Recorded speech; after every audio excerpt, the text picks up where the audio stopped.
I'm Jonathan Condor with your updated First Alert video forecast. Nice sunny and warm weekend, but how about those winds? They're going to stay with us tonight. So this evening in Oklahoma City, watch out. South winds about 20 to 30, gusting to 35. Temperatures won't fall too fast. 65 by 6 p.m. By 7 p.m. 57 degrees. Lows by Sunday morning, not bad. The lower 50s. That is very mild for this time of year. It's all about those winds, and tomorrow the winds will still be an issue. So the fire danger still in the high, maybe the very high category. So still dry, gusts of 30. We're not burning on Sunday, but check out these winds tonight. Here's predictor wind gust mode.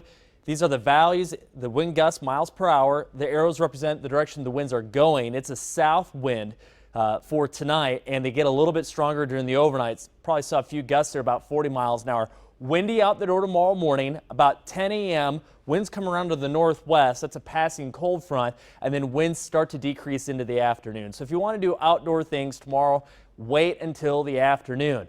Even though it's a weak cold front, it's not going to be too bad. Highs are going to be in about the lower 70s for Sunday afternoon. We're dry, but Monday night, storms return. There's a risk of severe weather on a scale of 1 to 5 for the amount of severe storms. It's a 1. But what are we talking about? Hail, winds, tornado threat? Make sure you tune in KOCO 5 News 5 and 6 o'clock tonight. I'll have your updated severe weather forecast.